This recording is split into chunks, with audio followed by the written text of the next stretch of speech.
Nah, makasih Pak. Oke. 5-11. Rizky siapa tadi yang belum? Tadi udah terlanjur tak absen semua. Rizky Febi ya? Muhammad Rizky Muhammad Mubarak. Rizky Mubarak, Pak. Oh, Rizky Mubarak. Sorry. Oke. Oke ya.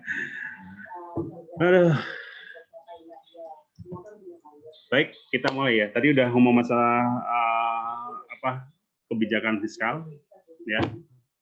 Kaitan dengan kebijakan fiskal, bahwa kebijakan fiskal adalah kebijakan yang terkait dengan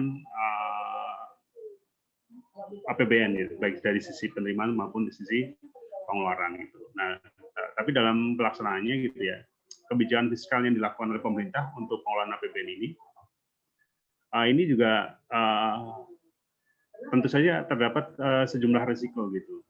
Kenapa kayak gitu?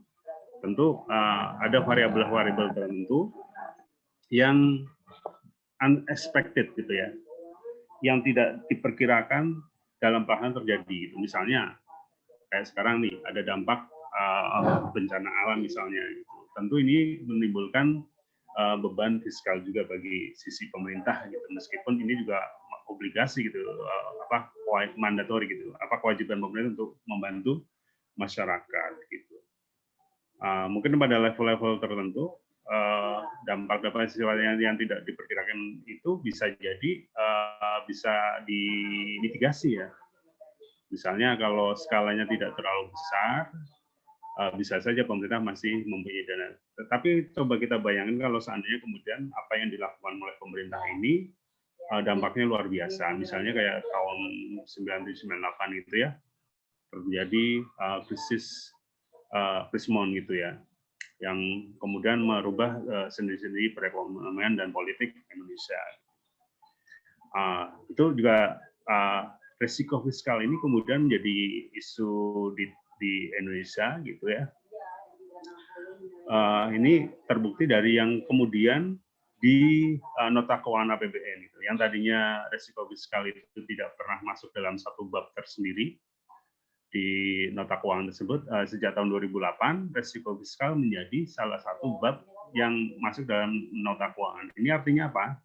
Ini artinya adalah risiko fiskal menjadi isu sentral bagi pemerintah, dan supaya pihak parlemen selaku wakil rakyat bisa memahami gitu langkah-langkah yang pemerintah lakukan.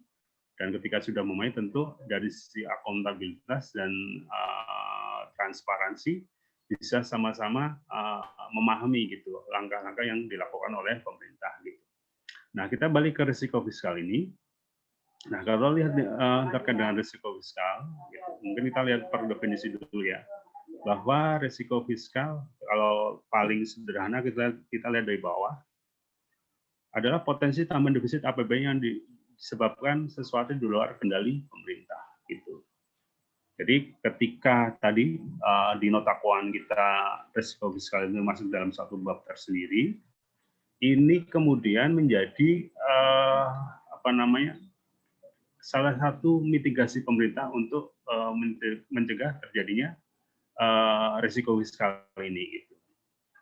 Artinya potensi deviasi dari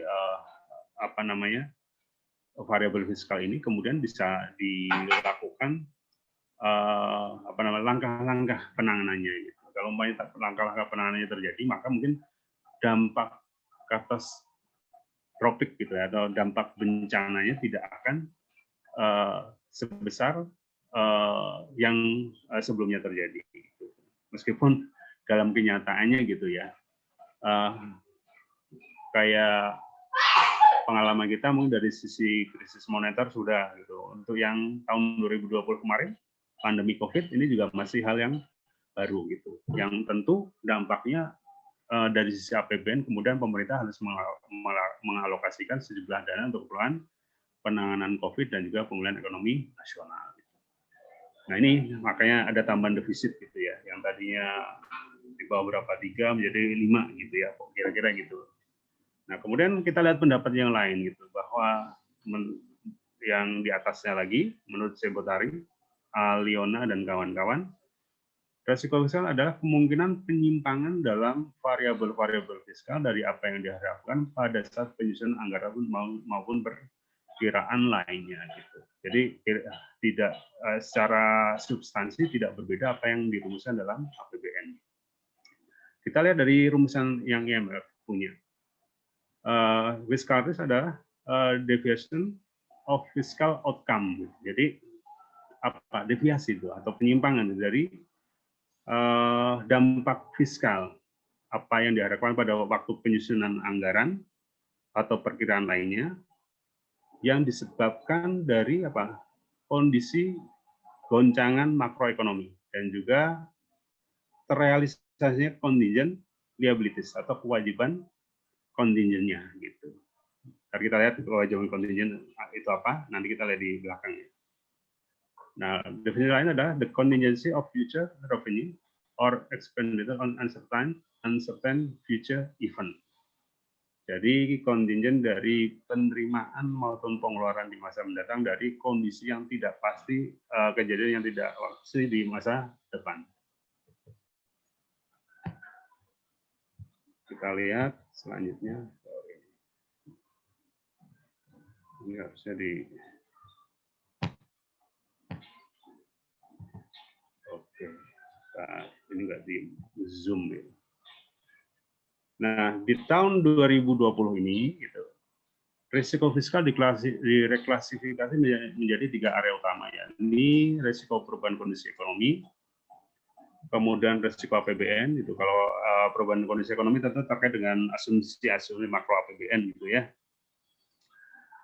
Terus kemudian risiko APBN meliputi risiko pendapatan negara dari sisi pajak dan PNBP, risiko belanja negara, dan risiko pembiayaan anggaran. Nah, ini risiko pembiayaan anggaran terdiri dari risiko utang pemerintah, bagaimana pemerintah memenuhi kewajiban langsungnya untuk membayar utang atau dari liabilities, gitu, dan kemudian dari risiko kewajiban kontingensi pemerintah pusat. Nah, kemudian risiko fiskal tertentu yang terdiri dari risiko bencana alam, gitu. Ini risiko terjadinya bencana alam, gitu ya. Tuntutan hukum terhadap pemerintah, gitu. Bila ini terjadi, bila ada kasus-kasus yang terkait dengan pemerintah, misalnya kontrak untuk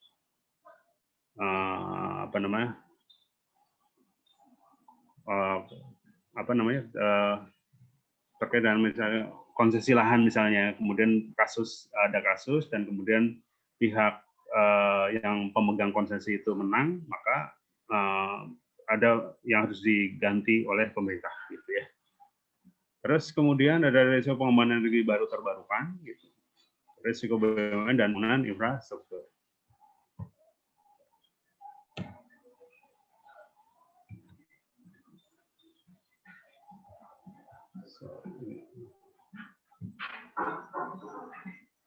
Oke.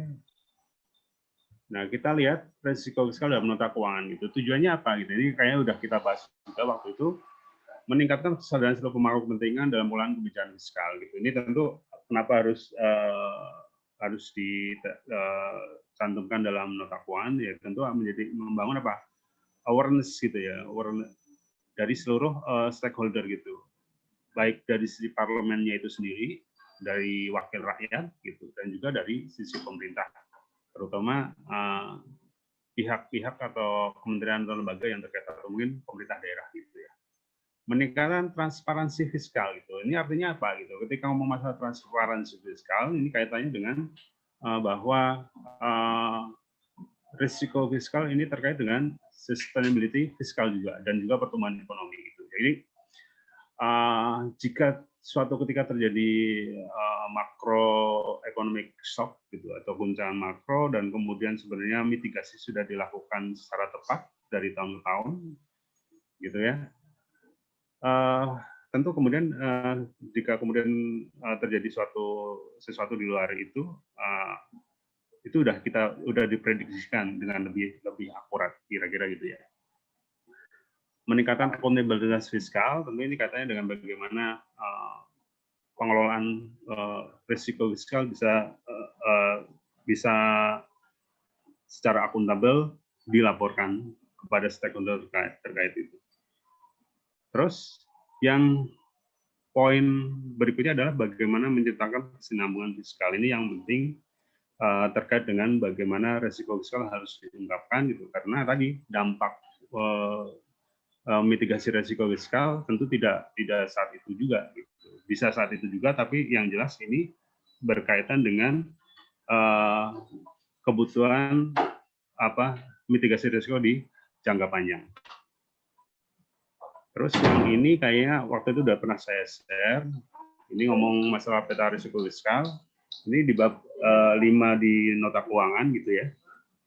Ini emang ditampilkan gitu. Artinya biar stakeholder terkait memahami gitu bagaimana pertimbangan pemerintah gitu ya meletakkan suatu resiko pada level tertentu gitu.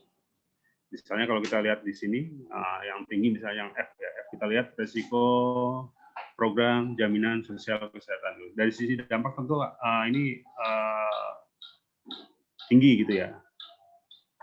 Sedang mungkin ya dari sisi dampak. Tapi dari sisi keterjadiannya, sisi kejadiannya ada tinggi gitu. Karena ini kan mencakup seluruh rakyat gitu ya. Dan dampaknya juga sangat luas gitu. Nah, itu kemudian nanti kira-kira bacanya kayak gitu ya. Termasuk yang rendah, sedang, dan tinggi. Ini penentuan itu tentu terkait dengan bagaimana pemerintah mengklasifikasikan ini dalam risk appetite yang pemerintah inginkan. Nah, ini kita lihat beberapa kewajiban pemerintah gitu, terkait dengan degree of certainty, dengan kepastian dengan tingkat kepastiannya gitu ya. Misalnya kita lihat yang dari sebelah kiri kolom kedua, kewajiban terkait dengan waktu dan jumlah yang pasti gitu ya. Ini ya tentu terkait dengan utang gitu. Utang kan masalah kapan pengembaliannya dan kapan juga dilakukan pembayaran pada jumlah tertentu. Terus juga nanti bisa dibaca lebih lanjut gitu ya untuk teman-teman lebih mendalami. Nanti kaitannya juga bagaimana kewajiban kontingent gitu ya, kontingent baik yang eksplisit maupun implisit. Nanti di belakang juga dijelaskan apa yang diwajibkan dalam kewajiban kontingent yang eksplisit. Kalau eksplisit gampangnya ketika ada persyaratan atau ketentuan yang dalam peraturan itu terpenuhi, maka itu menjadi beban pemerintah, menjadi kewajiban pemerintah. Kalau implisit, ini menjadi beban pemerintah nanti, tapi tidak ada suatu trigger. Nah, dampaknya baru terlihat ketika itu sudah dilakukan. Itu kira-kira ya. Nanti kemudian kita lihat resiko fiskal dalam nota keuangan. Ini tadi ngomong masalah risiko perubahan kondisi ekonomi, ini ngomong masalah makro gitu ya. Asumsi-asumsi dasar ekonomi makro gitu ya. Terus kemudian sisi APBN terhadap perubahan dasar ekonomi. Jadi ketika asumsi dasar ekonomi bergerak, misalnya kurs naik, nah nanti dampak APBN-nya gimana gitu. Nah, terus kemudian sensitivitas proyeksi APBN jangka menengah terhadap perubahan dasar ekonomi makro. Selamat datang Mas Rizky. Baik, berikutnya sensitivitas risiko fiskal BUMN terhadap perubahan variabel makro. Terus pada sisi risiko pendapatan negara, gitu, nanti ada dua risiko, yaitu risiko penerimaan pajak, sumber risiko yang dapat mempengaruhi berasal dari sisi ekonomi makro yang meliputi sektor komoditas, aktivitas ekonomi domestik khususnya konsumsi, perdagangan internasional, dan digitalisasi ekonomi. Risiko PNBP dari yang sumber daya PNBP, dari KND, PNBP lainnya, dan pendapatan BLU. Ini kaitannya tentu dengan undang-undang PNBP yang baru. Terus risiko belanja negara, ada risiko kebijakan dengan semakin besarnya mandatory spending, yaitu untuk anggaran pendidikan dan kesehatan mempengaruhi fleksibilitas ruang fiskal, ditambah beban risiko alokasi belanja negara sebagai akibat pandemi COVID. Jadi tentu ketika mandatory spending atau pengeluaran wajib harus dikeluarkan, misalnya untuk pendidikan yang 20%, dan juga kesehatan yang 2%, belum yang untuk transfer daerah gitu ya. Kalau nggak salah sekitar maksimal 30%, maka sebenarnya ruang fiskal pemerintah sangat sempit gitu loh. Belum lagi juga terkait dengan alokasi untuk kewajiban pembayaran gaji gitu ya, gaji dan tunjangan ASN dan juga TNI Polri gitu. Jadi untuk sisi belanja barang dan modal juga akan semakin lebih sempit. Tentu hal ini perlu memperhatikan juga sisi pendapatan penerimaan negaranya. Gitu. Terus resiko pelaksanaan anggaran atau budget execution risk gitu. Nah ini akan terlihat bagaimana para KL melakukan dan mengakselerasi penyerapan anggarannya gitu. Makanya kemudian di RPD atau rencana penarikan dana menjadi hal penting yang perlu dilakukan KL supaya antara target dan realisasi penyerapan anggaran tidak jauh berbeda gitu. Artinya realisasi semaksimal mungkin gitu tanpa melupakan prinsip-prinsip masalah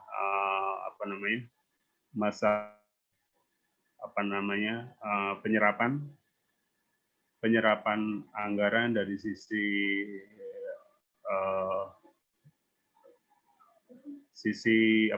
penyerapan anggaran dengan memperhatikan ketentuan-ketentuan yang berlaku.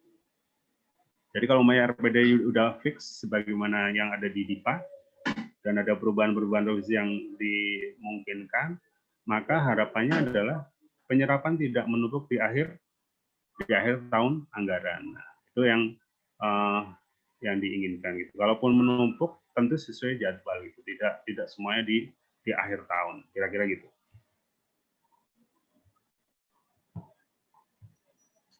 Selanjutnya kita lihat resiko pembiayaan anggaran. Tadi resiko pembiayaan ada dua, yaitu terkait dengan resiko utang. Yang kedua ada resiko kewajiban kontingensi. Ini yang akan kita pelajari. Nah, kita kalau yang terkait dengan resiko utang, kita udah pelajari kemarin ya. Ada resiko tingkat bunga, resiko utang dalam falas, resiko refinancing, dan resiko short edge gitu. Kemudian dari sisi resiko kewajiban penjaminan, ada yang terkait dengan dukungan atau jaminan pemerintah pada proyek-proyek pembangunan infrastruktur itu. Menurut PMK 183 itu, nah ini contoh-contoh saja ya. Itu juga kewajiban infrastruktur ini, kewajiban penjaminan ini, termasuk yang KBBU itu ya, itu menimbulkan sejumlah risiko jika terjadi kemudian default ataupun proyek yang dijamin tersebut mengalami gagal bayar. Jadi maksudnya apa? Jadi misalnya proyek yang dijamin pemerintah terkait dengan misalnya KPBU, proyek yang dijamin ternyata gagal bayar, dan karena kemudian dijamin maka ada kewajiban bagi pemerintah untuk melakukan pembayaran kepada pihak kreditur. Nah ini tentu akan berdampak pada sisi APBN-nya, meskipun nanti kita juga paham bahwa penggunaan penjaminan ini terbatas pada proyek-proyek tertentu yang dijamin. Satu, yang kedua juga sebagian beban APBN itu juga sudah dimitigasi dengan cara membentuk dana cadangan. Jadi maksudnya misalnya kebutuhan yang sifatnya mungkin besar, selama itu masih bisa ditutupi dari akumulasi dana yang ada di rekening dana cadangan penjaminan, maka beban langsung terhadap APBN pada tahun anggaran berjalan tidak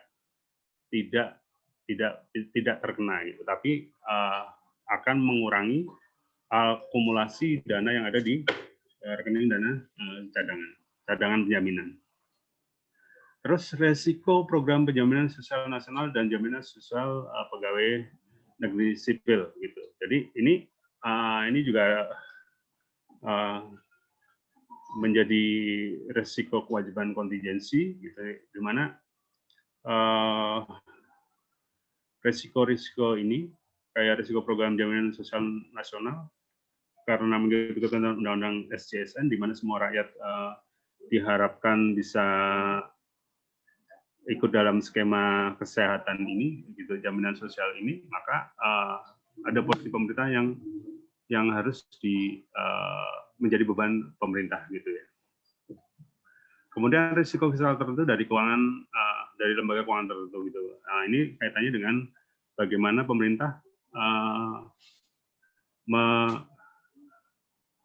akan terdampak jika terjadi risiko fiskal dari lembaga keuangan tertentu. Misalnya kecukupan modal bagi LPS misalnya berkurang, maka kemudian pemerintah harus memberikan semacam tambahan modal bagi LPS ataupun LPI maupun PI jika dari sisi neraca keuangannya mungkin performan lembaga-lembaga ini perlu dibantu oleh pemerintah, gitu. Dengan cara apa? Penyertaan modal negara. Terus ada risiko fiskal tertentu, yaitu risiko bencana alam, tuntunan hukum kepada pemerintah, risiko program perumahan MBR, risiko pengembangan energi baru terbarukan, dan risiko BUMN penugasan. Ini yang ada di nota keuangan. Nah, ini slide ini kira-kira menggambarkan pencantuman sumber risiko dalam nota keuangan. Nah, ini nanti teman-teman bisa baca pergerakan dari tahun ke tahun. Tadi di awal sudah saya sampaikan bahwa terkait dengan risiko fiskal ini, pencantumannya itu sejak tahun 2008. Gitu. Nah, ini yang tiap tahun tentu berkembang sesuai dengan kebutuhan pemerintah untuk memitigasi resiko fiskal ini. Jadi nggak sama gitu. Kalau kebetulan sama ya mungkin program untuk tahun berkenan masih sama gitu. Tapi jika kemudian ada kebutuhan untuk mitigasi resiko fiskal lainnya, tentu akan bertambah gitu.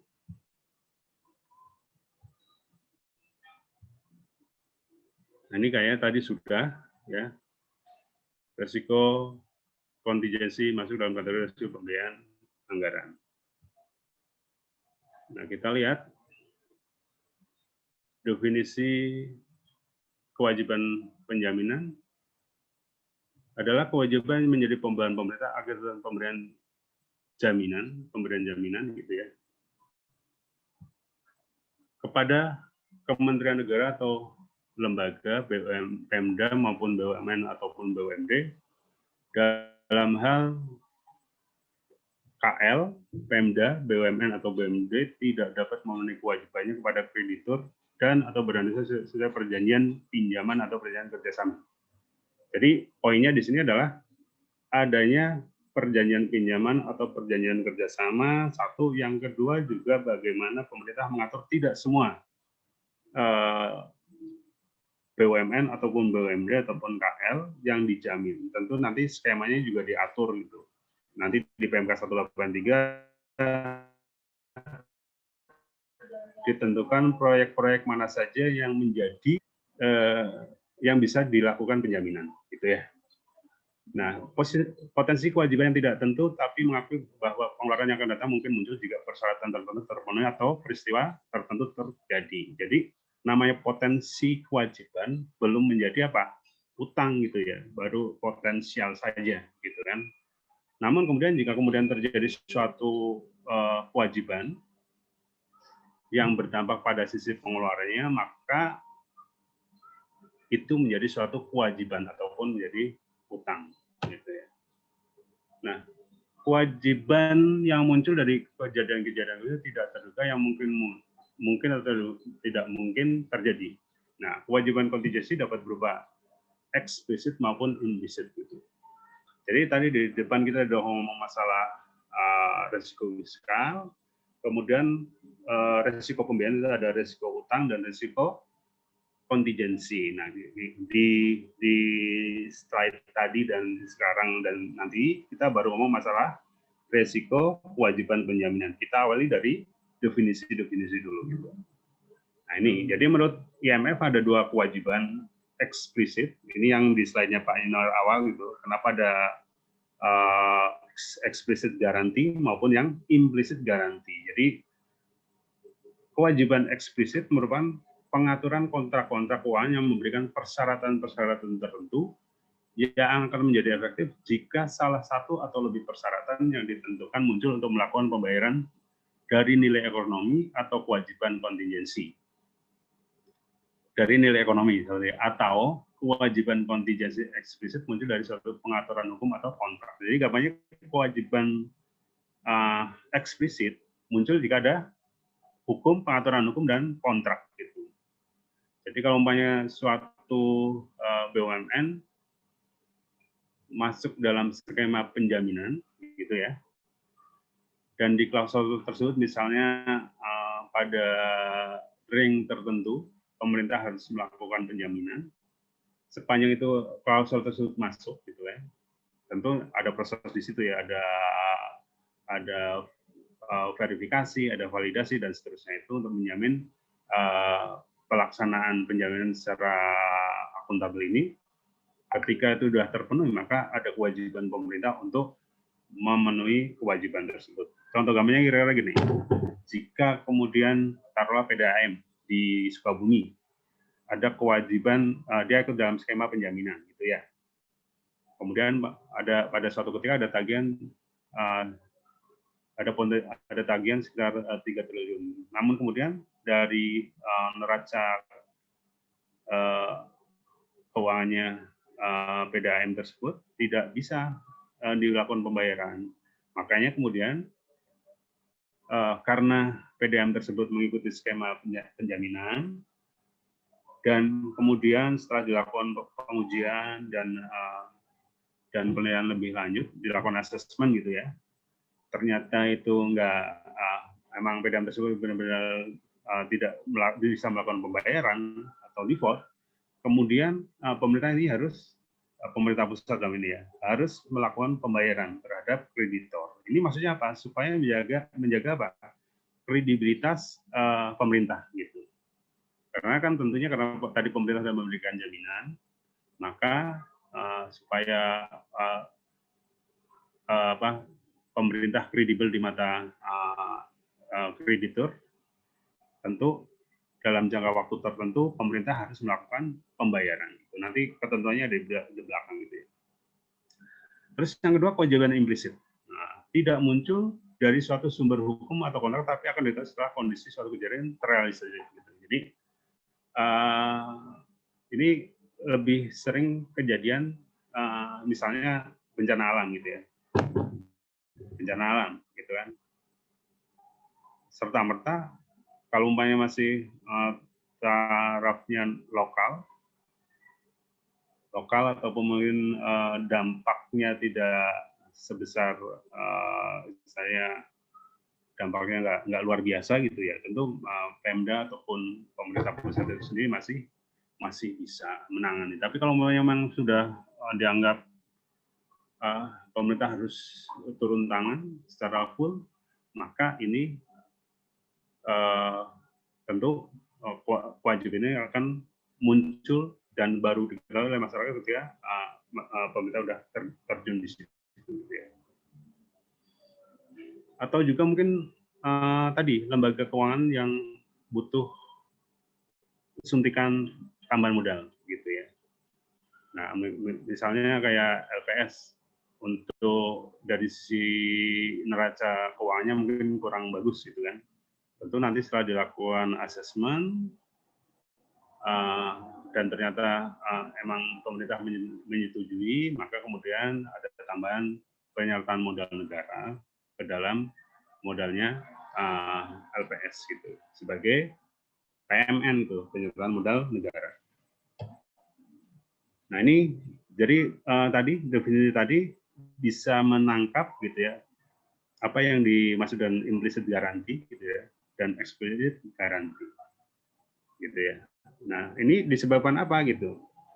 Baik garansi pemerintah gitu ya, jaminan pemerintah ini bisa disebabkan oleh kesehatan perbankan nasional gitu. Kalau kesehatan perbankan nasional misalnya memburuk, dan kemudian jaminan yang dilakukan kalau misalnya LPS itu berapa miliar ya sekarang ya, ada batasan tertentu gitu ya, demand memburuk, nanti kemudian dalam hal LPS itu membutuhkan tambahan modal, maka akan dilakukan penyertaan modal negara. Juga kemudian dari sisi penyertaan perbankan, misalnya banyak BUMN yang mungkin dari sisi kesehatan keuangan BUMN tersebut perlu dilakukan tambahan modal. Nah, maka kemudian pemerintah bisa melakukan jaminan ini gitu. Demikian juga dari sisi jaminan atas dilakukannya dinamika politik itu. Kalau misalnya yang kemarin sudah kita bahas di materi sebelumnya terkait dengan KPBU, misalnya terkait dengan bagaimana pemerintah akan membantu, akan menjamin, maksudnya bukan membantu ya, akan menjamin proyek-proyek KPBU dalam hal pergantian pejabat pemerintah gitu ya. Jadi proyek tersebut akan tetap dijamin seandainya meskipun dari sisi policy dan pejabat daerah misalnya berganti. Gitu. Terus ada juga jaminan kredit gitu ya, jaminan yang dilakukan oleh pemerintah untuk menjamin pelaksanaan kredit gitu ya. Juga bisa memberikan jaminan investasi. Nah ini terkait dengan baik jaminan kredit maupun jaminan investasi, nanti ini kaitan dengan jaminan atas penggunaan dana cadangan penjaminan gitu ya. Nah, kita lihat di sini resiko kontingensi dalam nota keuangan masuk dalam resiko pembiayaan. Nah, kewajiban kontingensi merupakan kewajiban potensial bagi pemerintah yang timbul akibat adanya peristiwa masa lalu dan keberadaan menjadi pasti dengan terjadi atau tidak terjadinya suatu peristiwa di masa depan yang tidak sepenuhnya dalam kendali pemerintah. Nah, ini maksudnya apa gitu? Nah, namanya aja kewajiban potensial. Kewajiban atau utang potensial ini tentu belum membebani APBN kita gitu ya, dari sisi neraca kan belum. Namun demikian gitu kan. Ini juga dari sisi pelaporan sisi utangnya, kewajiban potensial ini juga masuk dalam caleg gitu, catatan atas laporan keuangan BA-Bun 9901 gitu. Nah ini tentu bagi sisi informasi keuangan ini akan sangat membantu jika kemudian kewajiban kontingensi ini benar-benar terrealisasi gitu, yang kemudian menjadi utang. Gitu. Meskipun nanti utang dari sisi pemerintah nanti tergantung dengan bagaimana pemerintah melakukan pembayaran itu sesuai dengan term and condition gitu ya.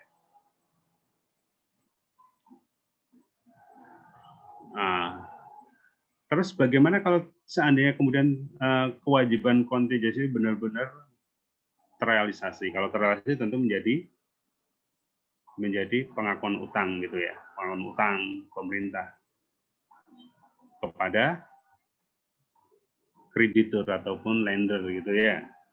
Namun bagi sisi pemerintah terhadap BUMN ataupun BUMD yang terjamin itu menjadi apa? Menjadi piutang kan. Nah, dalam akuntansinya bisa dia sebagai penyertaan modal pemerintah gitu ya. Penyertaan modal pemerintah terhadap BUMN ataupun BUMD. Terus kalau umpamanya kemudian default yang potensial itu tidak terjadi, bagaimana? Kalau tidak terjadi, maka kemudian dana yang dialokasikan untuk kewajiban penjaminan ini masuk ke dalam rekening dana cadangan penjaminan. Ini yang merupakan akumulasi gitu dari tahun 2008 gitu. Kira-kira sampai tahun sekarang yang masuk dalam rekening dana cadangan kurang lebih sekitar 6 T ya, 6 T sekian, termasuk juga yang untuk penjaminan program PEN gitu. Nah, pada sisi fiskal, terrealisasi kewajiban kontingensi merupakan risiko fiskal bagi pemerintah karena mengakibatkan terjadi tambahan pengeluaran, tentu gitu ya. Karena tadi pemerintah harus menjamin sesuai surat jaminan, Maka kemudian ada sesuatu yang keluar dari sisi pemerintah gitu. Nah, secara teknis apakah nanti langsung dari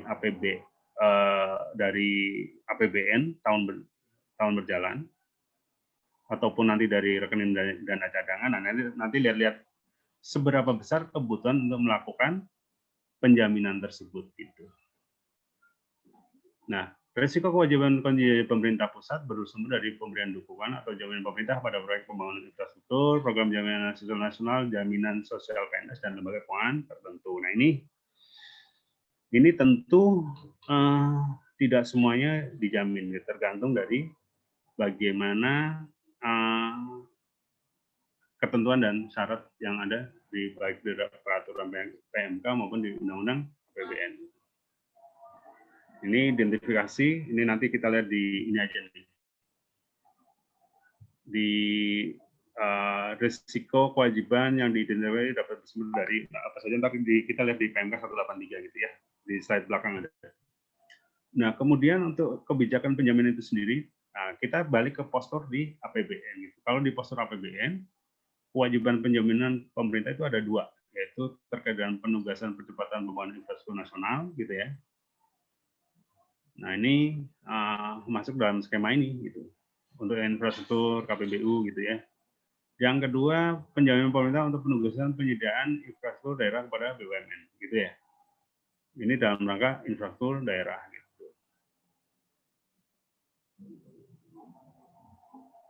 Nanti bisa teman-teman cek di postur APBN.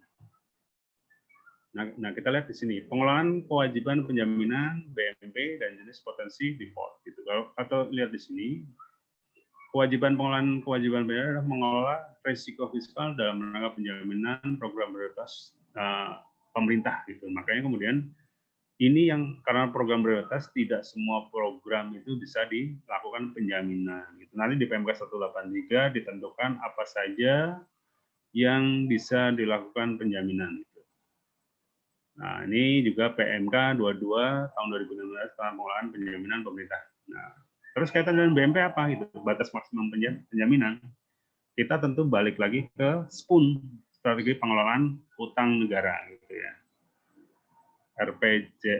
SPUN ya, strategi pengelolaan utang negara gitu. Di mana strategi pengelolaan utang itu tidak hanya terkait dengan utang, tetapi juga terkait dengan kewajiban penjaminan. Nah, ini kalau di sini BMP merupakan nilai maksimal yang diperkenankan untuk penerbitan jaminan pemerintah terhadap proyek baru yang diusulkan, memperoleh jaminan terhadap pada tahun tertentu dan diperhitungkan dan mempertimbangkan kemampuan keuangan negara dan memperhatikan proyeksi nilai proyek yang akan diusulkan untuk dilakukan penjaminan. Nah, ini di strategi pengelolaan utang jangka menengah ini diatur gitu. Berapa maksimalnya? Gitu. Untuk yang tahun 2020 sampai tahun 2024 sekitar 6% dari PDB. Gitu. Ntar kita lihat di laporan yang saya share di PDF ya, sekilas biar tahu. Nah, terus resikonya apa saja? Resiko potensi default. Default itu maksudnya gagal bayar ya. Nah, ini kalau kita lihat di terkait dengan penjaminan ini, ada dua risiko, yaitu risiko penjaminan kredit dan risiko penjaminan investasi. Gitu. Resikonya untuk yang gagal bayar untuk penjaminan kredit, misalnya kondisi keuangan BUMN atau BUMD memburuk gitu ya. Kalau memburuk tentu saja itu berpengaruh terhadap kredit yang dia lakukan itu. Terus perkembangan pelaksanaan proyek yang dijamin atau proyek lainnya berkaitan dengan proyek yang dijamin memburuk. Karena terkait dengan kredit, tentu dampaknya terhadap fisik gitu ya. Ketika fisiknya buruk, tentu kredit itu menjadi tersendat gitu. Karena tidak ada misalnya proyek itu menjadi molor gitu ya. Proyek menjadi molor tentu dari sisi kredit kemudian terdapat pembengkakan gitu. Kerugian nilai tukar dalam pendapatan dalam rupiah sedang kewajiban dalam bentuk USD. Makanya kemudian memang pinjaman dalam ini maksudnya pinjaman dalam konteks BUMN atau BUMD ya, bukan pemerintah. Ini juga harus memperhatikan benar gitu mata uang yang digunakan gitu.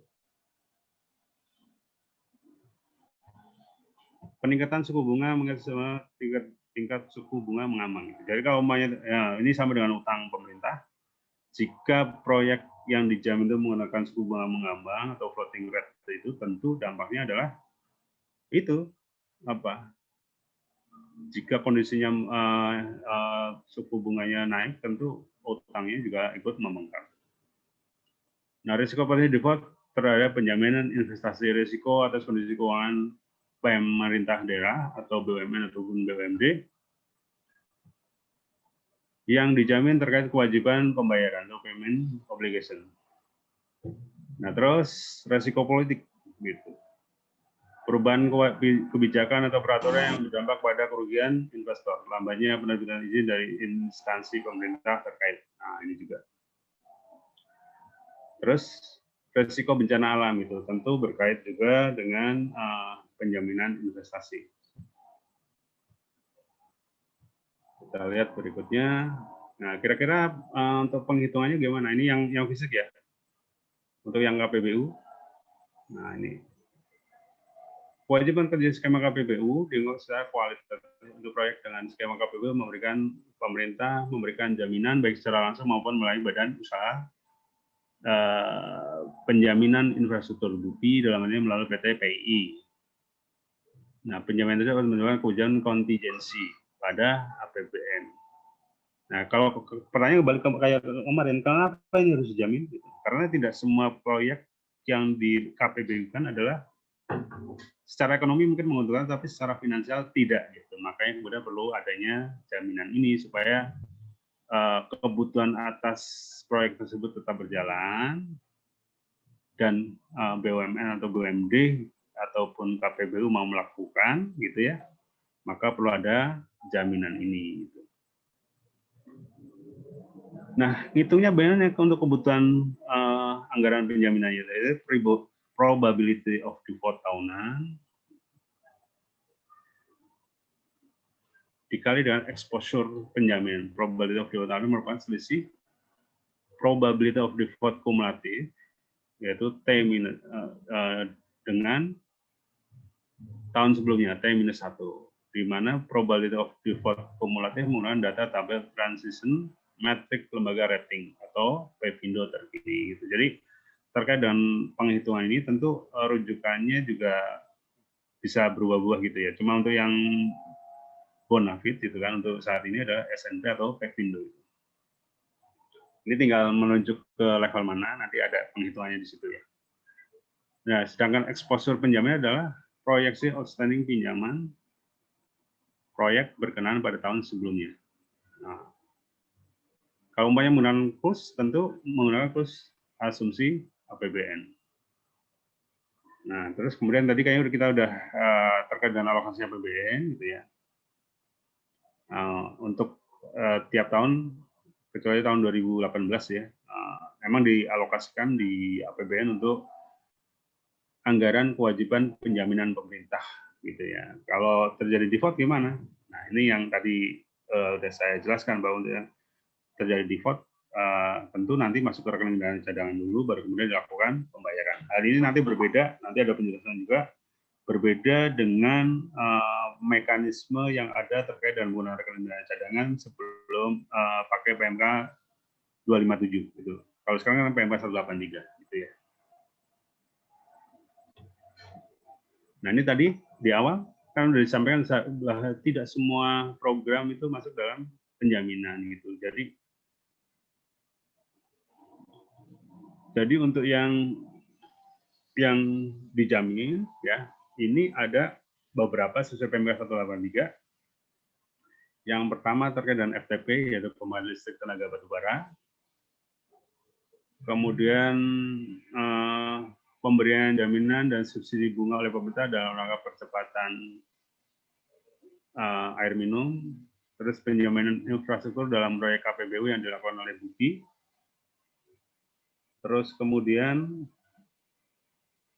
direct lending gitu ya, penjaminan pemerintah atas pembiayaan infrastruktur melalui pinjaman langsung dari lembaga keuangan internasional kepada BUMN, percepatan jalan tol Sumatera, terus kemudian jaminan pemerintah untuk percepatan pembangunan infrastruktur tenaga listrik 35.000 megawatt. Terus pemberian jaminan pemerintah pusat untuk percepatan pelaksanaan proyek strategis nasional. Terus pemberian jaminan untuk LRT. Dan terakhir, penjaminan lainnya yang diterbitkan Menteri Keuangan sesuai peraturan perundang-undangan yang berlaku. Nah, ini terkait dengan penjaminan lainnya yang terakhir dilakukan adalah terkait dengan program jaminan program PEN untuk UMKM dan korporasi. Jadi ini sebenarnya untuk yang poin terakhir ini semacam apa namanya ya? Semacam pintu gitu ya, semacam pintu supaya program penjaminan yang sudah dilakukan, seandainya program-program baru juga memang dibutuhkan penjaminan, pemerintah bisa saja selama adanya peraturan Menteri Keuangan gitu. Jadi nanti kayak di PMK yang untuk penjaminan untuk UMKM gitu ya, penjaminan UMKM dan korporasi, ada klausul pasal yang mengatakan bahwa program tersebut dijamin oleh pemerintah, gitu ya. Nah, ini gambaran kenapa perlunya adanya program penjaminan pemerintah, gitu ya. Ini tentu yang pertama terkait dengan perlu pembangunan infrastruktur di seluruh pelosok Indonesia sebagai penggerak perekonomian PS keterbatasan dana pemerintah. Ini isu klasik. Kenapa kita perlu utang? Kenapa kita perlu adanya creative financing? Ini tentu kebutuhan pembangunan infrastruktur yang masif dilakukan, yang harus masif dilakukan terkait dengan bonus demografi kita gitu. Artinya kalau umpamanya jumlah penduduk bertambah semakin banyak, infrastruktur juga dibangun harus semakin banyak dan cepat gitu. Jadi nanti tidak ada semacam gap antara bonus demografi dan kebutuhan adanya infrastruktur gitu ya.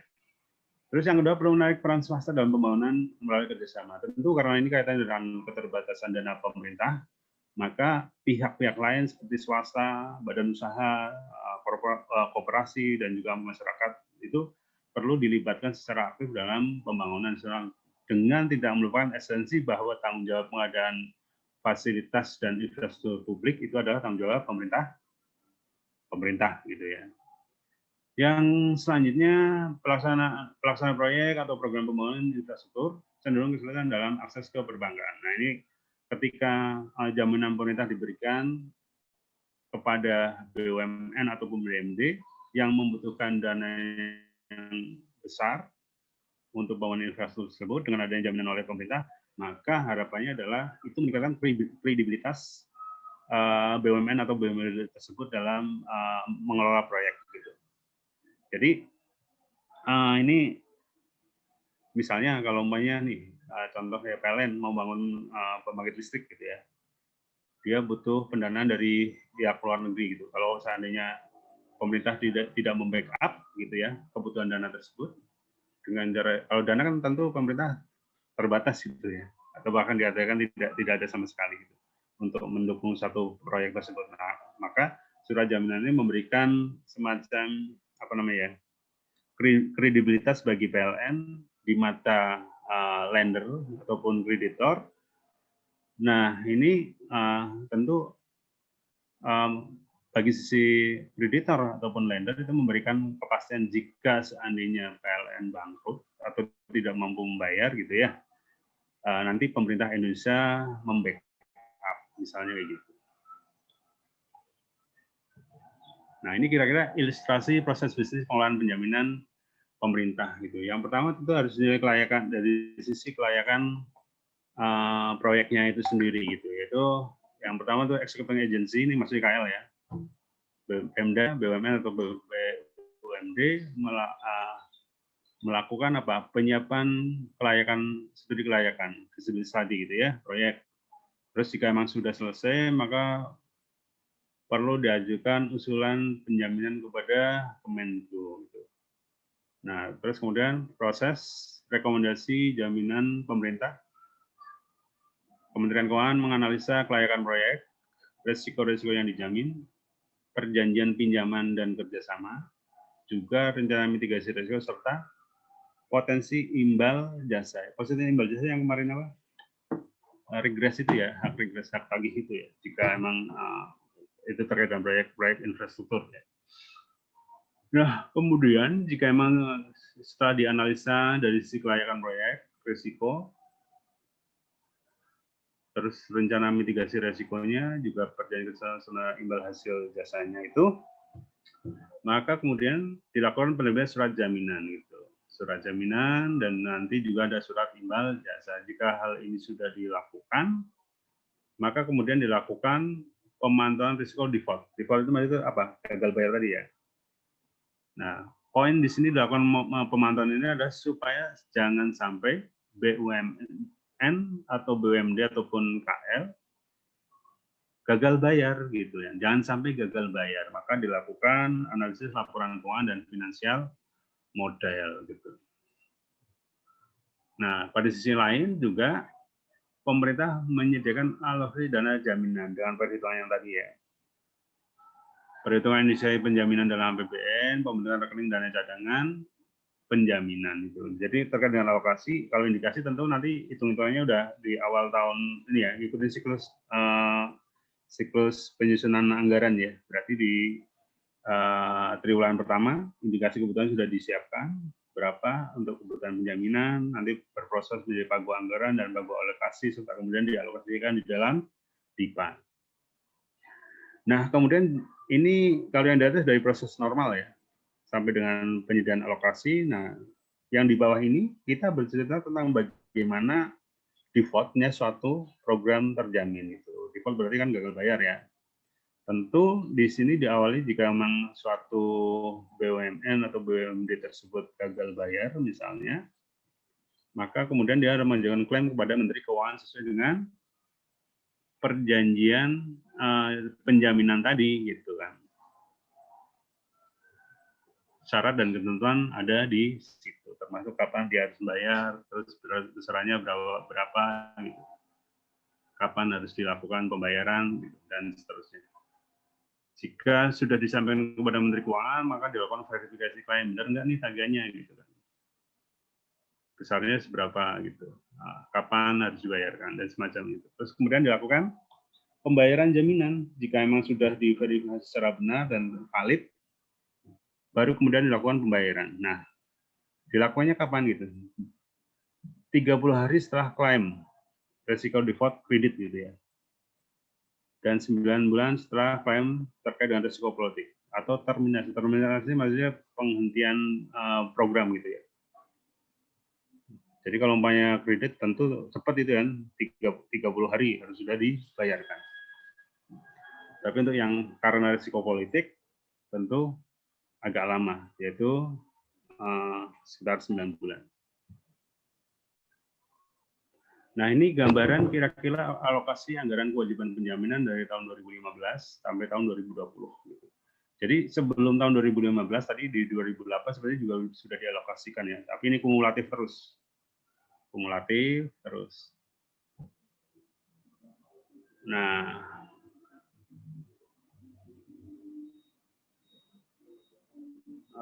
apa namanya? Ini sampai dengan saat ini nanti dilihat itu sekitar 6,6 T udah ya total kumulatif di rekening dana cadangan.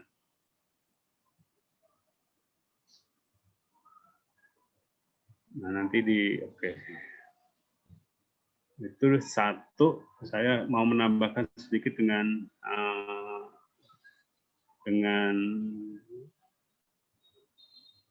satu lagi. Sebentar ya.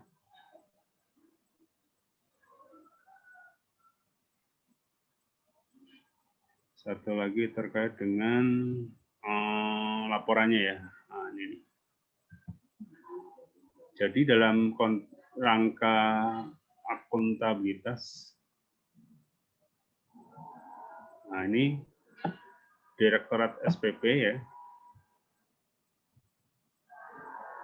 selaku pengelola portofolio kewajiban penjaminan menyampaikan laporan per triwulan, gitu ya. Ini kebetulan yang saya punya itu di web itu baru sampai triwulan 2 ya.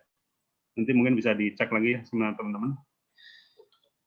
Jadi secara reguler mereka menyampaikan laporan triwulan ini. Gitu. Ini lebih ke semacam untuk publikasi gitu ya. Dan konteksnya dalam rangka transparansi. Nah ini yang perlu kita lihat di sini batas maksimal penjaminan gitu ya. Ini rujukannya jelas pun jangka menengah gitu. Strategi pengelolaan utang negara jangka menengah. Nah, untuk 2020-2024 adalah sebesar 6% dari PDB ya, bukan itu APBN. Nah, hingga triwulan 2 akhir realisasinya sekitar 0,22. Jadi tahun kemarin masih lumayan rendah ya kalau sampai dengan 6% ya. Tapi ini kan juga kumulatif ya sampai 2024 itu.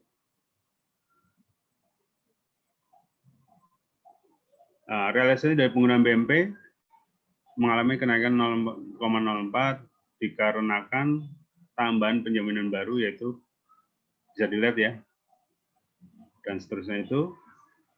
Nah, terus kemudian apa? Akumulasi maksimal pemberian penjaminan yang masih efektif sejak tahun 2008 hingga 2020 mencapai 60 dokumen jaminan. Dokumen jaminan tadi yang surat jaminan oleh Menteri Keuangan ya. 60 dokumen. Jadi kurang lebih sekitar yang dijamin ya 60 program tersebut gitu ya. Nah, akumulasi exposure atau outstanding dari penjaminan yang masih efektif senilai 278. Nah, akumulasi tersebut mengalami penurunan sebesar 0,01. Nah, ini triwulan 2 ya. Nah, nih, sebagai salah satu bentuk mitigasi risiko default, gitu ya. Pemerintah telah membentuk rekening dana cadangan penjaminan pemerintah dan posisi saldo rekening hingga akhir triwulan 2 4,67. Nah, ini meningkat menjadi 6,67 sekitar bulan Oktober. Itu kaitannya dengan apa? Itu tadi penjaminan terkait dengan program PEN untuk yang UMKM dan juga korporasi.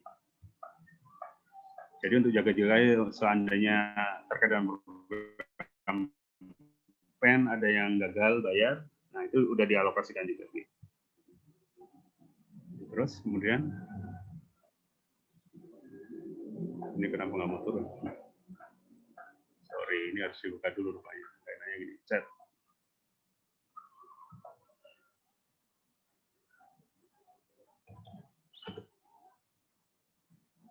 Oke. Nah, baru turun kan? Hingga triwulan 2 tidak terdapat pengajuan tagihan klaim jaminan dan penerima jaminan atas penjaminan yang telah diterbitkan pemerintah. Jadi ini pengelolaan sangat baik gitu karena dari 2008 sampai tahun 2020 tidak terdapat tagihan klaim jaminan. Jadi uang yang kumulatif tadi itu 6,67 itu ya itu masih aman di rekening dana cadangan pemerintah. Gitu. Oke. Selanjutnya kita lihat ini aja ya. Ini proporsinya. Tadi kan penjaminan ada dua, penjaminan kredit dan penjaminan investasi gitu. Nah, ini porsinya lebih besar penjaminan investasi.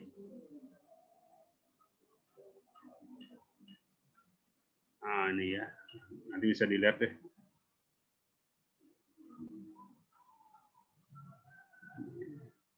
Saya cuma mau menjelaskan sedikit terkait dengan ini sektor yang telah dijamin, ada kelistrikan, transportasi, jalan, pasar, kesehatan, pariwisata, air bersih, dan juga jalan tol. Ini nanti bisa dibaca progres gimana sebaran proyek yang dijamin dalam skema KPBU dan dukungan pemerintah ya. Nah, kemudian alokasi anggaran. Nah, saya ingin menjelaskan dengan ini. Anggaran kewajiban penjaminan dialokasi sejak tahun 2008 ya. Nah, 2019 tidak dialokasikan dengan pertimbangan adanya prioritas kebijakan alokasi anggaran investasi untuk PMN ya. Karena kebetulan tahun 2019 itu untuk PMN relatif sangat banyak gitu ya. Dan masih tersedia saldo rekening itu yang kumulatif itu karena belum digunakan sampai tahun 2019 bahkan sekarang itu alokasi yang dari APBN cenderung untuk dipindah bukukan saja ke rekening dana cadangan penjaminan. Nah, sekarang kita jelaskan terkait dengan mekanisme penganggaran kewajiban penjaminan. Hingga tahun 2018 berdasarkan Undang-Undang APBN dan PMK 257 ya, alokasi anggaran kewajiban penjaminan pemerintah yang tidak terrealisasi sampai dengan akhir triwulan 3 dapat dipindah bukukan ke rekening dana cadangan penjaminan pemerintah. Nah, jadi maksudnya gini, kalau seandainya terjadi, ini kalau PMK 257 ya, PMK lama artinya, jika terjadi default atau gagal bayar tersebut, pada tahun anggaran berjalan, misalnya 2020 masih pakai mekanisme PMK 2007, pada bulan Agustus misalnya, gitu ya, itu dibayarkan langsung dari DIPA-nya kewajiban penjaminan gitu. Jadi misalnya PDAM Sukabumi tadi dia mengalami default 3 triliun. Kemudian pemerintah setelah melakukan asesmen itu memang benar-benar harus dibayar oleh pemerintah. Maka kemudian yang dilakukan adalah yang 3 triliun itu diambilkan dari APBN, dari DIPA-nya kewajiban penjaminan. Dalam hal 3 triliun itu kemudian kebetulan dialokasikan semua. Gitu. Pertanyaannya selanjutnya gimana? Gimana kalau umpamanya ternyata alokasinya cuma 1 triliun? Nah, kalau 1 triliun berarti dibayarkan dulu dari DIPA 1 triliun ya. Yang 2 triliun baru dipindah bukukan atau dibayarkan dari rekening dana cadangan penjaminan gitu. Jadi bayar berarti dari sisi akumulasi dana cadangan penjaminan itu akan berkurang sebesar 2 triliun. DIPA-nya udah keluar. Itu kalau konteksnya terjadi sesuai dengan PMK 257 ya. Nah, kalau kemudian pada tahun anggaran berjalan alokasi penjaminan ini tidak terjadi default, maka sampai dan triwulan 3 baru dipindah bukukan ke rekening dana cadangan penjaminan. Gitu.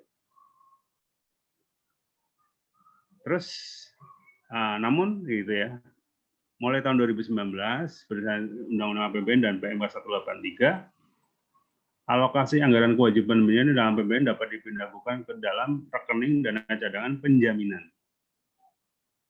sepanjang tahun berkenaan dan klaim pemerintah dilakukan pembayaran sebenarnya melalui rekening dana cadangan penjaminan. Nah, ini kalau kasusnya kita ambil yang tadi terjadi, ketika DIPA kewajiban penjaminan sudah ditetapkan dan terjadi default, taruhlah di bulan Januari gitu ya. Ini mekanisme tetap harus masuk ke rekening dana cadangan penjaminan dulu gitu. Masuk ke rekening dana cadangan, baru kemudian dipindah bukukan ke kreditur ataupun lender gitu ya, untuk dilakukan pembayaran. Jadi kalau di PMK 257 ada 2 mekanisme melalui APBN dan rekening dana cadangan. Tapi dalam PMK 183 semua pembayaran sumbernya dari rekening dana cadangan penjaminan gitu. Jadi DIPA itu cuma sebagai sumber pemindah bukuan saja, pemindah bukuan ke rekening dana cadangan baru ke pihak kreditur gitu. Nah, ini untuk yang kumulatif tadi 4,667. Nah, ditambah yang tadi yang 2T sekitar bulan Oktober tadi jadi sekitar 6,67 gitu ya. Nah, terus rekening dana cadangan penjaminan pemerintah tadi kalau di poster ada 2 ya. Dari penjaminan terhadap infrastruktur pusat masuk ke satu rekening. Nah, yang penjaminan infrastruktur yang daerah masuk yang ini. Penugasan pembayaran infrastruktur daerah gitu ya. Jadi nomor rekening dana cadangan penjaminan ini berbeda gitu. Nah, ini apa lagi nih? Oke. Nah, ini sebesar berapa? 203 miliar gitu ya. Oke, ini kayaknya udah habis semua. Itu jadi 2 rekening dana cadangan penjaminan ada 2, yaitu untuk yang infrastruktur pusat 6,67, yang infrastruktur daerah masuk ke rekening infrastruktur daerah. Nah, gitu mungkin yang bisa saya sampaikan. Ini masih ada waktu sekitar 25 menit lagi ya. Lebih ya, 30 ya masih ya. 25 lah. Kalau ada yang mau ditanyakan, didiskusikan, saya persilahkan. Sambil saya ini ya, apa namanya, saya mau absen dulu. Ini udah absensi.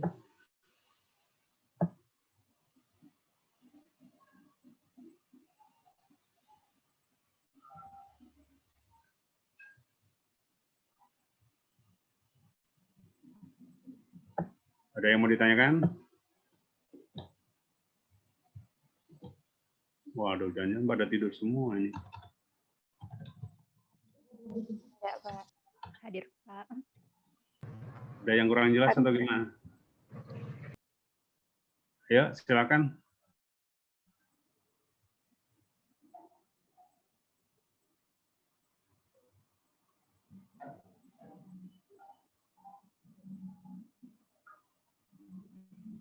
Lima, 11, 23 ya.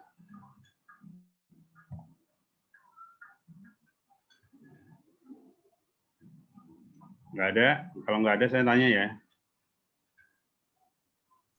Tadi kayaknya udah saya jelaskan terkait dengan ini pertanyaan Pak Yanuar itu. PTPI itu apa sih? Nah, coba deh. Siapa yang mau bercerita duluan? Atau mau saya tunjuk? Saya minta pendapatnya siapa dulu nih? Rahma Fitma. Kayaknya belum pernah ngomong nih ya, Rahma ya. Iya, Pak. Ya, gimana? Udah baca slide-nya kan? Iya, Pak. Yang Apa tuh PTP. PTPI?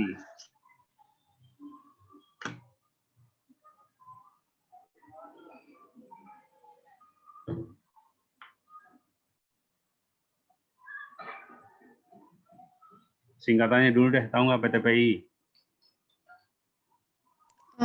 Dia penjamin infrastruktur, Pak. Infrastruktur apa? I-nya apa? Indah. PT Penjaminan Infrastruktur Indonesia. Ya, iya. Itu apa tuh? Dia untuk menjamin pembangunan infrastruktur yang dilaksanakan pemerintah pakai KPBU gitu, Pak. Oke. Dia di bawah siapa itu? PTPI itu. Diklik ada sebenarnya kelihatan semua itu. Di bawah BUMN, di bawah siapa? Kementerian?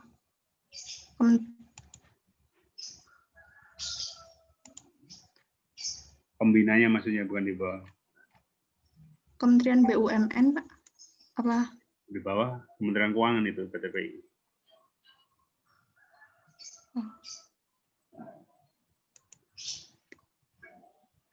PTPI.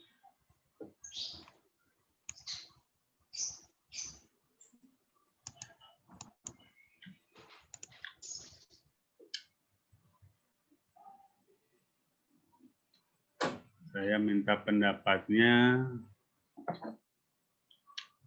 Fadlan ya. Fadlan udah pernah ini ngomong belum ya, Fadlan? Iya, Pak. Pendapat tentang kewajiban penjaminan secara umum deh. Apa yang sudah saya sampaikan, ada yang bisa disampaikan kembali? Simpulan deh kira-kira apa pendapat?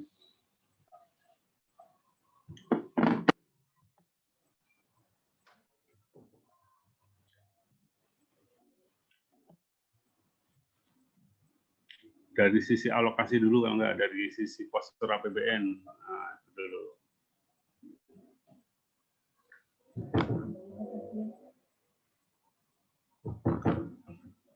Kewajiban penjaminan ada berapa tadi? Dari postur APBN?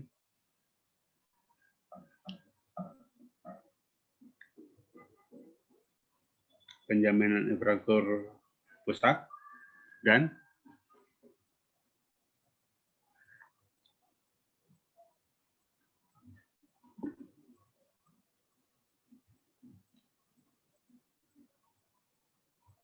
ada yang bisa bantu Fadlan? Pusat dan daerah, Pak. Ya, pusat dan daerah.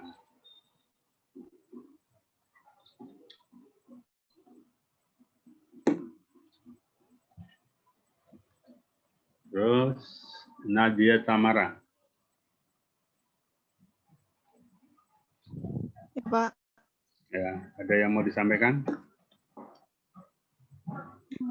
Mungkin untuk PT PII tadi merupakan BUMN di bawah naungan Kementerian Keuangan yang fungsinya untuk mendukung percepatan pembangunan infrastruktur. Jadi dia sebagai penjaminnya kalau ada proyek KPBU seperti itu.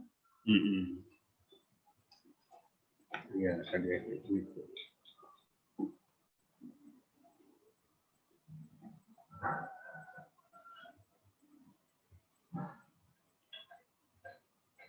Riyani Adilah coba.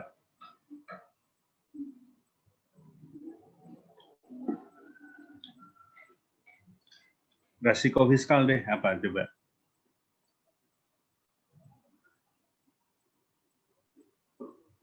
Iya, Pak.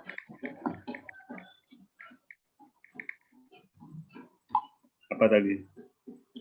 Coba ini jelaskan terkait dengan resiko fiskal. Di depan tadi udah, saya ngulang aja nih.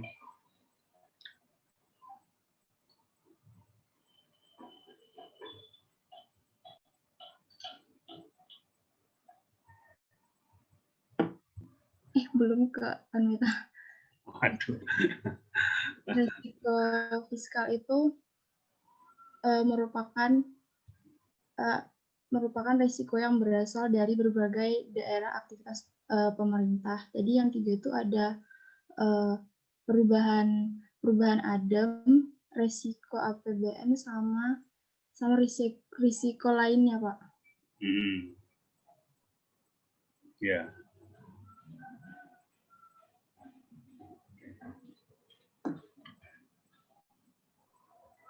Ada yang mau ditanyakan nggak? Saya tadi jelasin pada ngerti nggak ya? Saya takutnya nggak. Hah? Izin bertanya, Pak. Anissa, ya silakan Anissa. Ini saya mau tanya tentang risiko penugasan BUMN, Pak. Itu Ya. bagaimana ya, Pak? Resiko penugasan BUMN. Ada yang mau jawab duluan? Maksudnya contohnya ya, Anissa? Iya, Pak. Contohnya sama kasusnya mungkin. Resiko penugasan APBN. Saya tanya teman dulu ya. Alisa yang udah pernah jawab ya. Kinanti udah belum ya? Kinanti dulu deh, coba.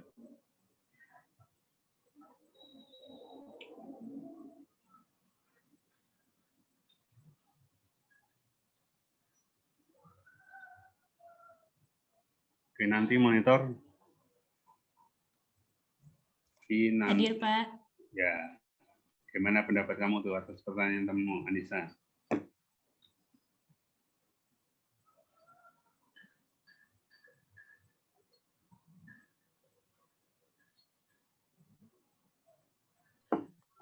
Jadi pertanyaannya yang risiko penugasan BUMN itu ya, Pak? Iya, risiko penugasan BUMN. Pertanyaan Anissa tadi.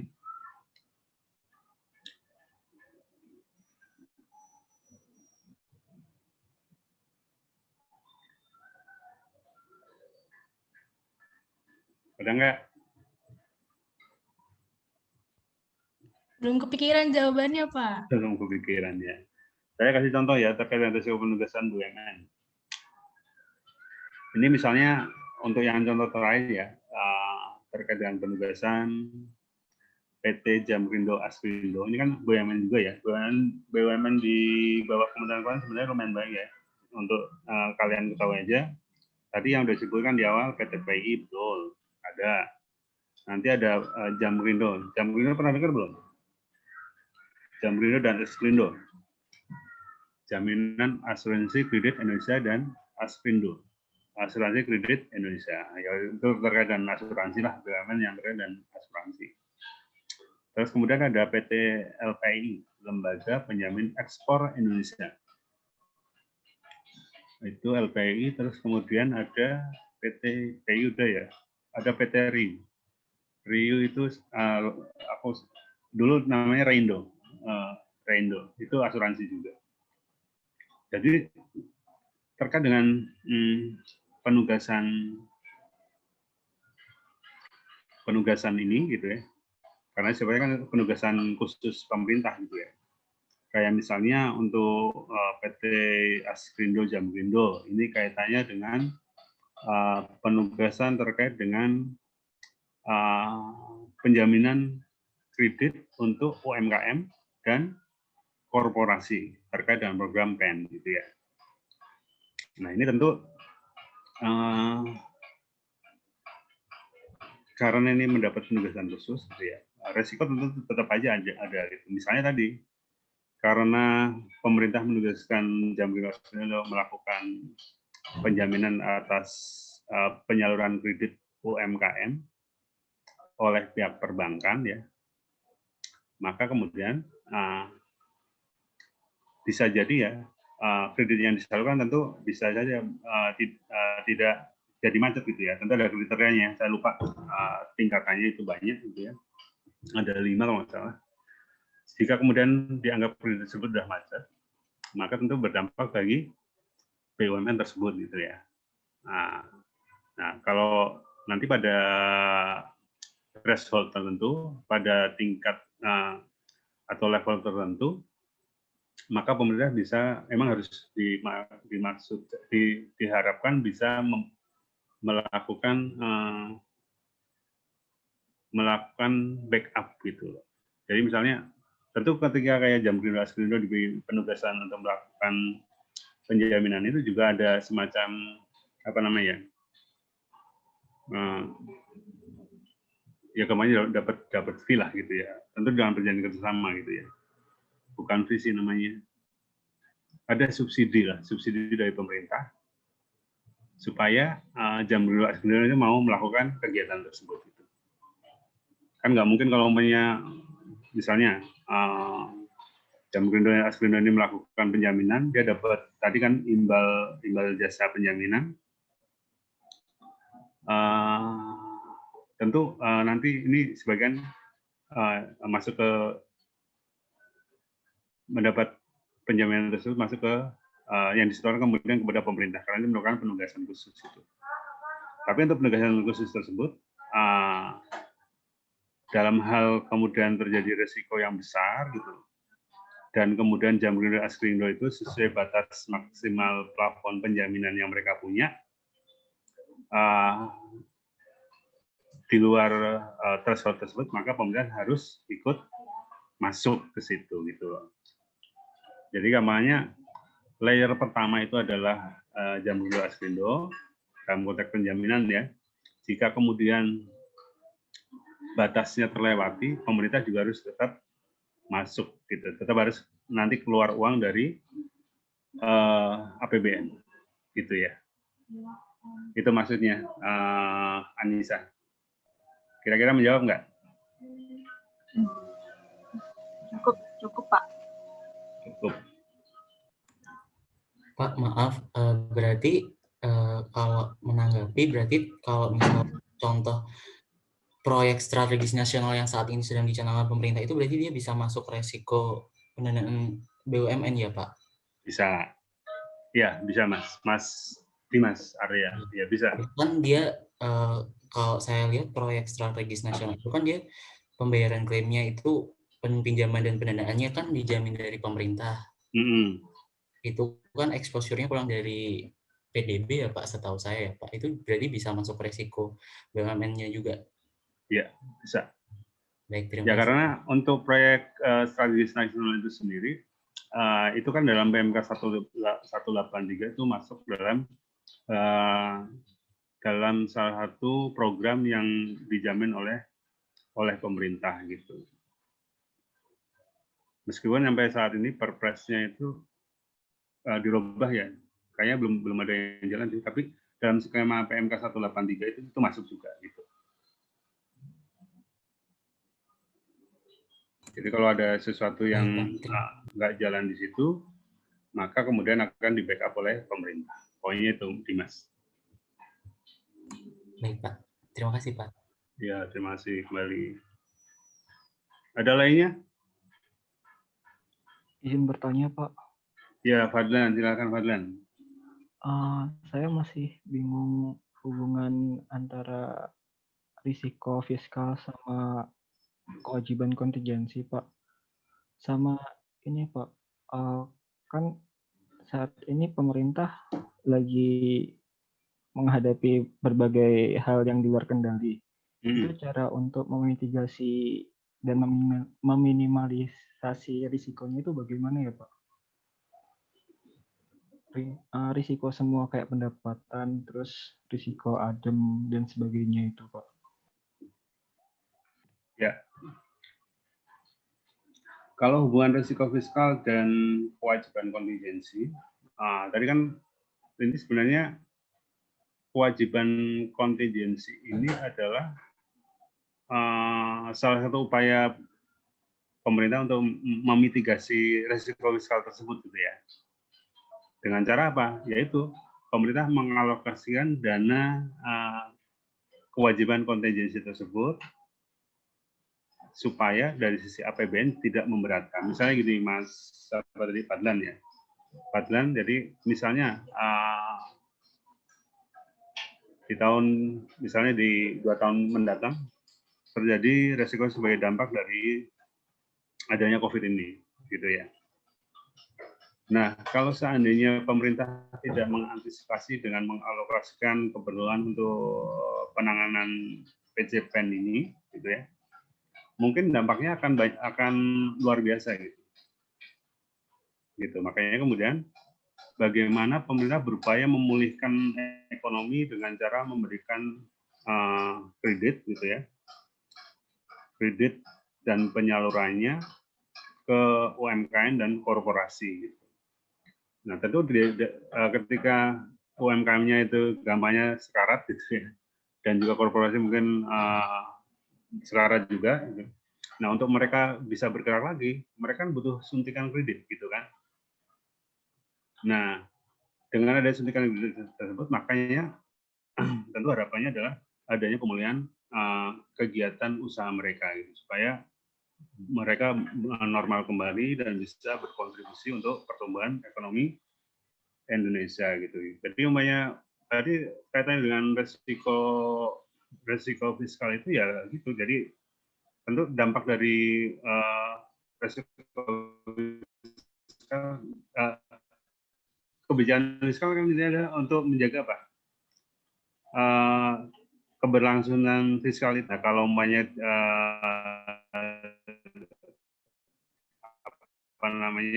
dua hal ini tidak terpenuhi, dampak dari risiko fiskalnya. Untuk memulihkannya gimana?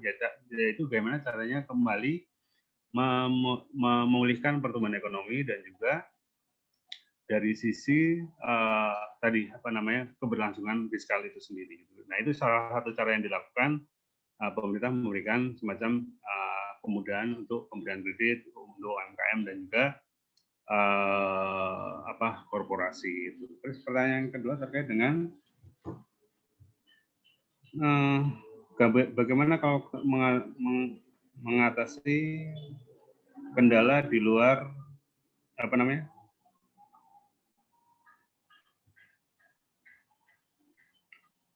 mengatasi apa tadi si Fadlan? Yang kedua? Ini Pak, kan saat ini kan lagi banyak hal yang di luar pemerintah itu Pak. Itu bagaimana cara memitigasi sama meminimalisasi risikonya Pak? Dan minimalisasi risikonya. Nah, ini bagus nih pertanyaannya. Ada yang mau menjawab duluan nggak?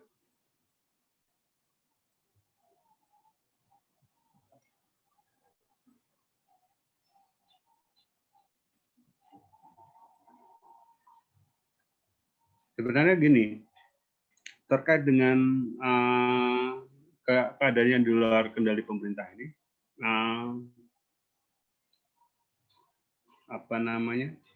dan bagaimana untuk meminimalisasinya, tentu sejumlah langkah shortcut, gitu ya, kayak tadi misalnya untuk penanganan tadi dilakukan pemerintah, tentu dampaknya tidak dengan serta-merta saat itu juga akan akan berdampak secara langsung gitu. Karena kan namanya keberlangsungan fiskal nggak setahun 2 tahun kan, mungkin dalam 3 tahun, 4 tahun atau 5 tahun baru terasa dampaknya gitu. Nah, terkait dengan pemberian penanganan risiko tersebut, apa namanya? Nah itu salah satu yang dilakukan pemerintah, yaitu bagaimana mengungkapkan semua potensi terjadinya risiko fiskal itu dalam nota keuangan APBN gitu ya. Nah itu yang diangkat supaya apa? Supaya semua stakeholder itu dapat memahami gitu apa namanya adanya risiko fiskal yang perlu ditangani secara bersama-sama oleh semua stakeholder itu. Di samping tadi salah satunya juga bagaimana pemerintah mengalokasikan sejumlah dana cadangan penjaminan jika terjadi risiko-risiko yang sangat luar biasa gitu. Tentu batasnya juga ada gitu. Yang risiko luar biasa itu kan tentu nanti akan dimitigasi dan juga akan diukur berapa sebenarnya risiko yang ditimbulkan oleh suatu kejadian gitu.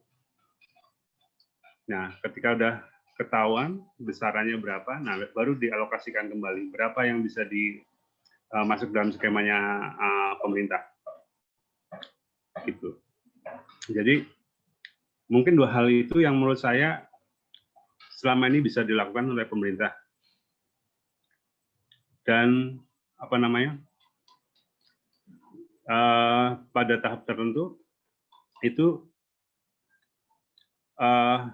selalu di tiap tahun dilakukan perubahan-perubahan mitigasi risiko sesuai dengan kondisi yang ada saat ini gitu. Misalnya kalau isu tahun 2008 itu kaitannya dengan apa namanya? Dengan krisis moneter yang kemudian kita perbaiki dengan sejumlah mitigasi yang tadinya kita memberikan blanket garansi, kemudian memberikan penjaminan terbatas di LPS misalnya, kemudian apa namanya? Itu untuk sisi keuangan kita bisa melakukan mitigasi, terus kemudian membentuk OJK dan semacamnya, penyempurnaan. Nah, yang untuk tahun 2020 kemarin emang kita belum pernah mengalami kejadian suatu namanya pandemi gitu ya. Suatu pandemi gitu. Pandemi sekaligus krisis keuangan ya, kalau mau dikatakan kayak gitu. Pandemi yang berdampak terhadap sisi keuangannya. Nah, maka ini kan tentu menjadi pelajaran bagi kita bagaimana kemudian kita mengalokasikan sejumlah dana untuk penanganan COVID dan juga pemulihan ekonomi nasional dalam APBN. Tentu nanti tiap tahun atau mungkin tahun berikutnya isunya berubah lagi. Dan tentu nanti pemerintah akan mencoba memitigasinya hal-hal yang di luar kendali tersebut.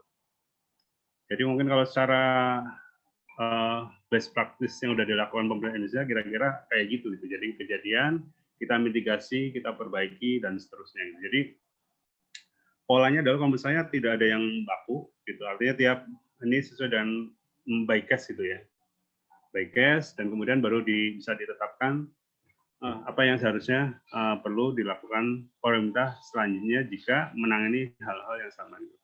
Sama halnya ketika krisis keuangan terjadi, ada kesadaran kemudian kita perlu semacam lembaga pengawasan keuangan yang independen, gitu, lembaga pengawas perbankan yang independen. Makanya kemudian dibentuk OJK di sana gitu. Karena sebelumnya kan pengawasan itu masih di BI gitu atau di keuangan juga terpisah gitu kan. Kemudian di merger dan dibentuklah OJK gitu. Jadi perbaikan tiap krisis gitu ya. Tentu akan berbeda-beda sesuai dengan apa yang seharusnya dilakukan oleh pemerintah. Mungkin itu penjelasan saya, Mas Fadlan. Kira-kira menjawab nggak ya? Atau tambah bingung? Menjawab ya, mudah-mudahan ya. Menjawab, Pak. Terima kasih, Pak. Oke, Mas Fadlan. Oke, ada yang lainnya nggak? Ucup mana Ucup? Waduh, Ucup. Di sini, Pak. Oh, ada. Dan bobo kamu, Ucup. Enggak lah, Pak. Enggak ya. Jadi untuk minggu depan ya, tadi saya udah ngomong ya, minggu depan kita tetap belajar materi terakhir terkait dengan pengelolaan hibah gitu ya. Terus kemudian sesi mungkin sekitar setengah jam kurang mungkin kita adain kuis ya, kuis terakhir sebelum UAS. Terus yang kedua informasi awal ya terkait dengan UAS nanti soalnya adalah wall ya. Cuma emang saya belum tahu apakah itu nanti kombinasi antara multiple choice sama IC atau enggak. Nah, saya belum dapat informasi lebih lanjut. Tapi kalau sementara informasi ininya wall ya. Ada yang mau ditanyakan lagi? Atau cukup? Kalau kuisnya pilihan Kuisnya gampang aja, multiple choice aja ya. Atau mau IC? ABC aja, Pak. ABC aja ya. Multiple choice. Ya, dan nanti multiple choice aja. Mudah-mudahan teman-teman yang kemarin nilai kuisnya masih kurang bisa belajar. Saya bikin soal nggak susah-susah, biar teman-teman bagus aja nilai. Ya, itu aja ya. Baik, karena jam pelajarannya udah habis. Ya, Cup, mau disampaikan apa, Cup? Enggak sih, Pak. Cuma mastiin berarti kuisnya 30 menit terakhir ya, Pak? Ya, nanti kita belajar. Tapi nanti kuisnya termasuk hibah juga ya. Jadi maksudnya materi yang udah ada dipelajarin dulu, yang dari Pak Yanuar modulnya. Dipelajarin dulu, nanti mungkin juga nggak banyak soalnya. Kira-kira 20-30 aja lah. Iya, Pak. Makasih, Pak. Ya, itu aja yang mungkin bisa saya sampaikan. Mohon maaf atas segala kekurangan. Terima kasih atas perhatiannya. Nanti kalau ada teman-teman yang mau nanya lagi bisa tanya lewat Ucup ataupun lewat Maulida ya, atau langsung juga boleh. Itu aja yang bisa saya sampaikan. Mohon maaf atas kekurangannya. Tetap jaga kesehatan. Selamat istirahat dan selamat bermalam minggu. Saya akhiri. Wassalamualaikum warahmatullahi wabarakatuh. Selamat siang. Waalaikumsalam.